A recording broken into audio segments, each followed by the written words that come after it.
सास बहू का पेड़ के ऊपर घर।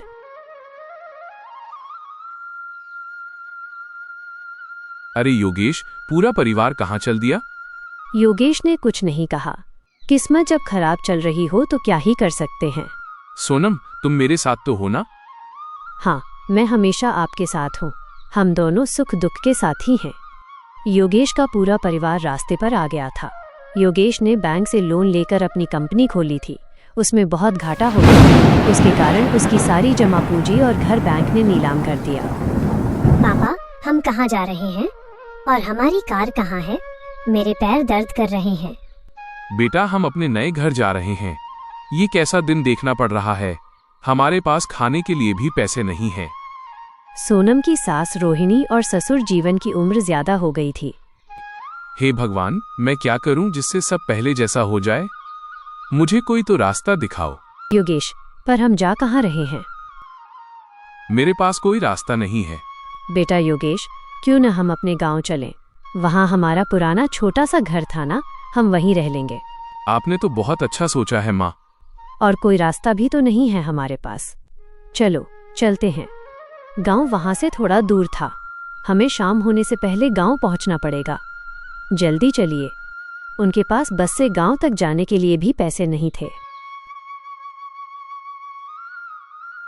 किसी तरह लंबा सफर तय करने के बाद वे पहुंच गए। अरे माँ जी, इस गांव में तो कोई नजर नहीं आ रहा। कहाँ गए होंगे सब? हाँ बेटा सोनम, मुझे भी नहीं पता। काफी समय हो गया यहाँ आए हुए।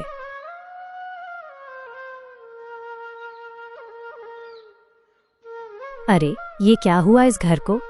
अरे रोहिणी, हमें यहाँ से गए काफी समय हो गया है। घर कैसे अच्छा रहेगा? माँ जी, क्यों न हम गांव वालों से मदद मांगे? अरे नहीं बेटा, हम 5 लोग हैं। 1-2 होते तो शायद कोई मदद कर भी देता, पर यहाँ तो कोई दिख भी नहीं रहा। माँ जी, क्यों न हम इसी घर को नया बना ले? बेटा, यहाँ और भी बहुत से घर टूटे हुए हैं और यहाँ कोई नजर भी नहीं आ रहा।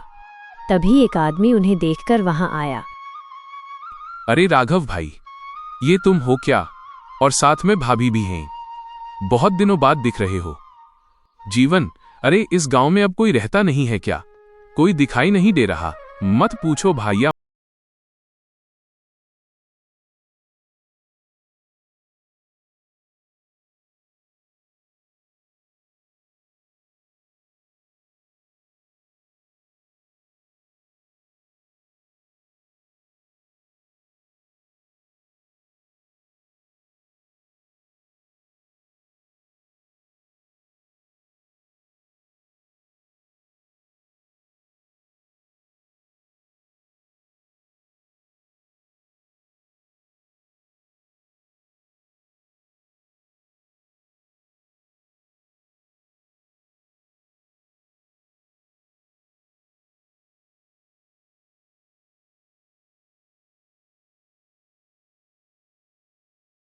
जहाँ बांध का पानी न पहुँचे वहीं अपना घर बनाना होगा।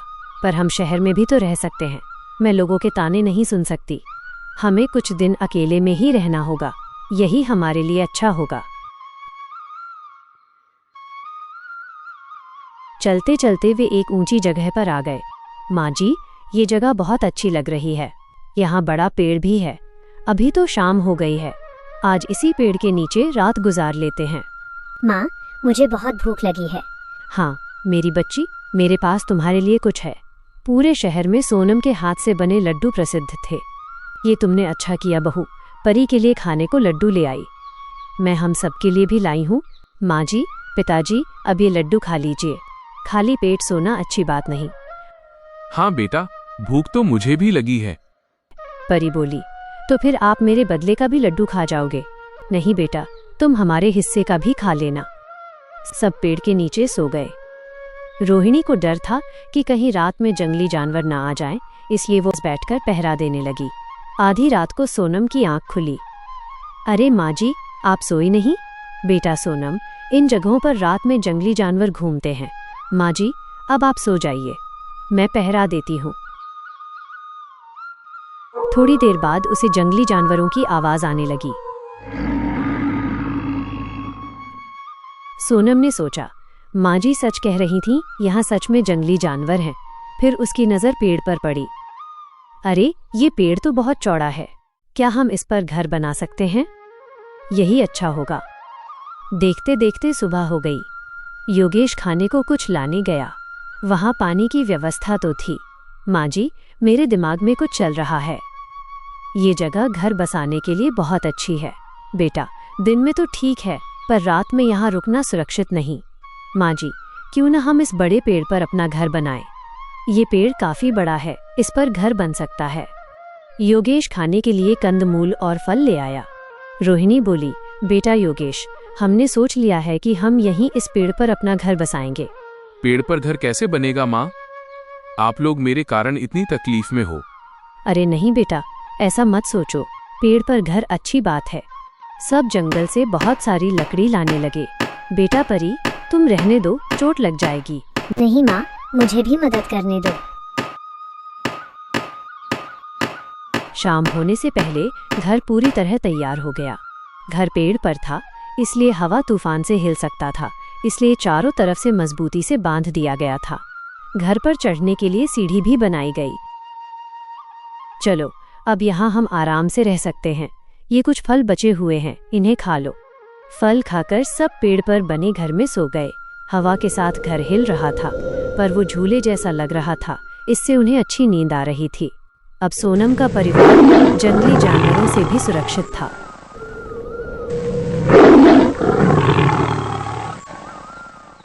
रात भर सबने अच्छी नींद ली। बेटा योगेश, यहीं पास खुली जगह में एक गांव है। क्यों ना हम जंगल से लकड़ी और फल फूल उस गांव में जाकर बेचें। इससे घर के लिए जरूरी सामान खरीदने के पैसे आ जाएंगे। सोनम बोली, हाँ माँ जी, ये सही रहेगा। योगेश ने मछली पकड़ने का सोचा। राघव जंगल से सूखी लकड़ी काटने गया। सोनम फल लाने गई। रोहिणी और परी घर में ही रुक गई। परी बेटा, चलो इधर आओ, बहुत खेल लिया, तुम्हें भूख लगी होगी। मैंने तुम्हारे लिए कुछ फल बचा कर रखे हैं, चलो उसे खा लो। दादी माँ, क्या आपको भूख नहीं लगी? बेटा, मुझे भी लगी है, मगर अभी सिर्फ 2 ही फल हैं। अभी तुम उसे खा लो, फिर बाद में मैं खा लूंगी। नहीं दादी माँ, उन 2 फल में से आप 1 फल खाओगे। अरे नहीं परी बेटा, तुम्हें बहुत भूख लगी होगी। मेरा क्या है, मैं तो 1-2 दिन नहीं भी खाऊंगी तो कुछ नहीं होगा, मगर तुम्हारा खाना बहुत जरूरी है, तुम बच्चे हो। नहीं दादी माँ, अगर आप फल नहीं खाओगे तो मैं भी नहीं खाऊंगी, तुम बहुत जिद्दी हो। चलो, मैं भी तुम्हारे साथ 1 फल खा लूंगी। जी दादी माँ, चलिए। हे भगवान, तुम हमारे साथ ऐसा क्यों कर रहे हो? हमने आपका क्या बिगाड़ा था जो हमसे हमारा सब कुछ छीन लिया? मैंने तो हमेशा सही का साथ दिया, आज तक कोई गलत काम नहीं किया। अब मेरे साथ मेरा पूरा परिवार भी तकलीफ में है। चाहे जो भी हो, अब कैसे भी करके घर तो चलाना ही होगा। आज ढेर सारी मछलियां पकड़ूंगा और बाजार में बेचूंगा, उससे कुछ पैसे आएंगे तो घर के लिए जरूरी सामान खरीदने के लिए काम आएंगे। यही कहीं तालाब था, कहाँ गया? वो रहा, देखता हूं किस्मत मेहरबान है भी या नहीं।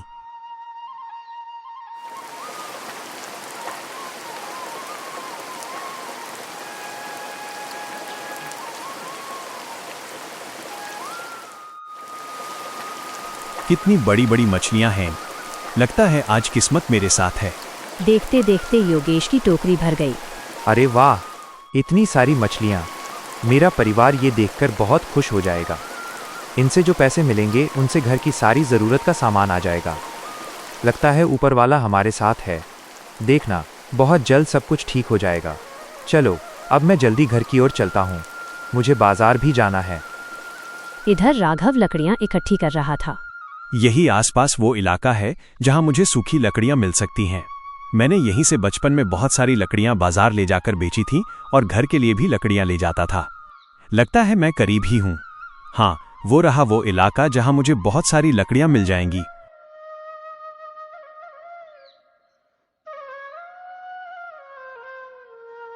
काफी अच्छी अच्छी सूखी लकड़ियां हैं।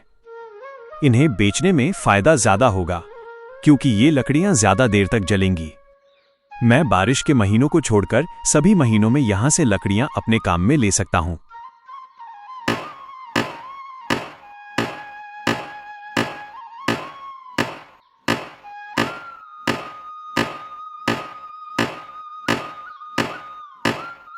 आज जो मेरा परिवार कष्ट भोग रहा है, कहीं न कहीं इसमें मेरा भी हाथ है।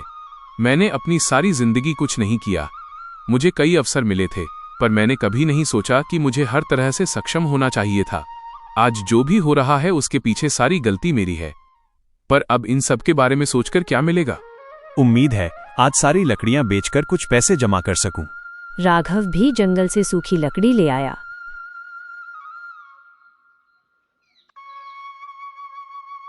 अरे, मैं कहाँ आ गई? योगेश ने जिस जगह का जिक्र किया था वो तो मुझे नजर नहीं आ रही। फल के पेड़ तो यहाँ दूर दूर तक नजर नहीं आ रहे हैं। कहीं मैं रास्ता तो भटक नहीं गई? हे भगवान, मेरी रक्षा करना। एक तो इस जंगल में कई जंगली जानवर हैं और मैं अकेली हूँ। मुझे इस तरफ से फलों की महक आ रही है, जाकर देखती हूँ।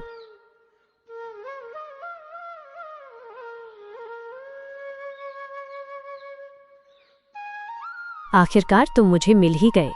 अब जल्दी से अच्छे और पके पके फल तोड़ लेती हूँ। सोनम ने टोकरी भर फल तोड़ लिया। अब मुझे जल्दी यहाँ से चलना चाहिए। सोनम जैसे वहां से निकली, उसे जंगली बाघ की आवाज आई। हे भगवान, ये बाघ कहाँ से आ गया? अब मैं क्या करूं? बाघ की नजर पड़ने से पहले मुझे छुपना होगा। फिर सोनम वहीं पास झाड़ियों में छुप गई।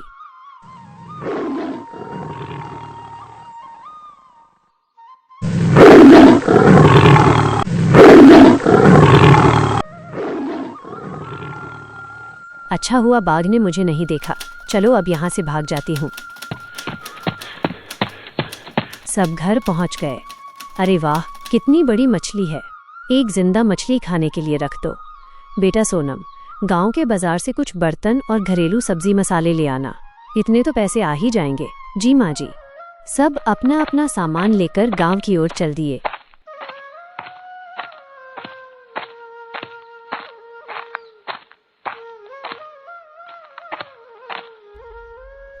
योगेश और सोनम बाजार में बेच रहे थे और राघव गांव के घरों में लकड़ी बेचने गया। लकड़ी ले लो, लकड़ी, सूखी सूखी लकड़ी। जलाओ इतनी देर जितने में खाना पक जाए, उसके बाद भी लकड़ी बच जाए। अरे भाई, लकड़ी बेचनी है क्या? हाँ भाई, बेचने ही तो आया हूं। बताओ कितनी चाहिए? लकड़ी खत्म हो गई है। बताओ कितने में दोगे? सारी ले लूंगा। देखिए, पूरी लकड़ी अच्छी गुणवत्ता की है, ज्यादा देर तक जलेगी, इसलिए दाम भी ज्यादा लगेगा। दिखने में भी अच्छी लग रही है। 300 रुपए दे दीजिए। ठीक है, ये लीजिए। सोनम ने भी सारे फल अच्छे दामों में बेच दिए। मछलियां भी बड़ी बड़ी थीं। योगेश की भी अच्छी कमाई हुई। सब एक जगह मिले। राघव बोला, ये मेरे 300। योगेश बोला, ये मेरी कमाई 700। सोनम बोली, ये मेरी कमाई 250। चलो, मैं घर का सामान खरीद लेती हूँ।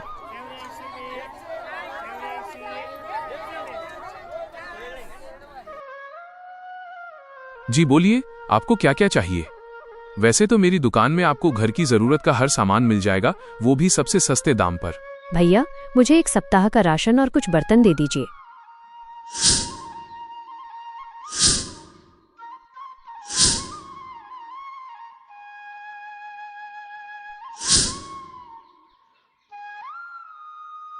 सामान खरीदकर सब घर लौटे। बचे हुए पैसे सोनम ने रोहिणी को दे दिए। पेड़ पर बना वह घर उनका स्थायी ठिकाना बन चुका था। अब सोनम और उसका पूरा परिवार यहीं रहकर अपनी आर्थिक परिस्थिति को सुधारने में जुट गया। माँ जी, कितना अच्छा होता अगर हम सारी जिंदगी यहीं रहते। यहाँ कितनी शांति है, चारों तरफ हरियाली, साफ और ठंडी हवा। माँ जी, क्या हम अब हमेशा यहीं रहेंगे? अब तो हमने एक मजबूत पेड़ पर भी घर बना लिया है।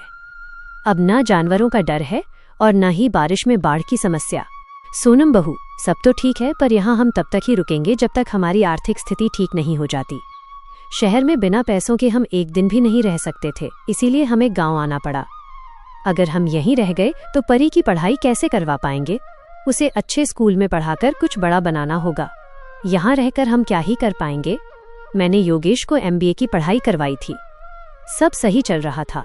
कई बार सफलता मेरे बेटे के हाथ आई, पर न जाने इस बार क्या हुआ। खैर, चलो जाने दो। अब तुम भी फल लेकर बाजार जाना और मन लगाकर बेचना।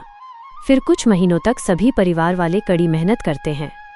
आखिरकार उनकी मेहनत रंग लाती है और वे काफ़ी धन जमा कर लेते हैं। बेटा योगेश, हमने काफ़ी धन जमा कर लिया है। अब हम शहर में अपना खुद का एक घर खरीद सकते हैं। तुम एक अच्छी सी कंपनी में नौकरी देख लो, बाकी हम कोई और दूसरा अच्छा काम कर लेंगे। जी माँ, मुझे एक घर का पता चला है जो हमारे बजट में है। और रहा नौकरी का सवाल, तो उसके लिए मुझे शहर जाना होगा।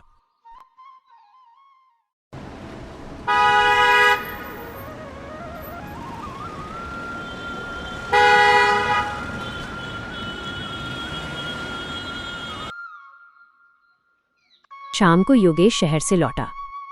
क्या हुआ जी, आप बहुत खुश लग रहे हो। खुशी की ही बात है, मुझे घर और नौकरी दोनों मिल गए हैं। मुझे तुम पर पूरा भरोसा है बेटा। मैंने तुम्हें पाल पोस कर बड़ा किया है। मैं जानती हूँ तुम्हारे अंदर बहुत काबिलियत है। अब मन लगाकर काम करना।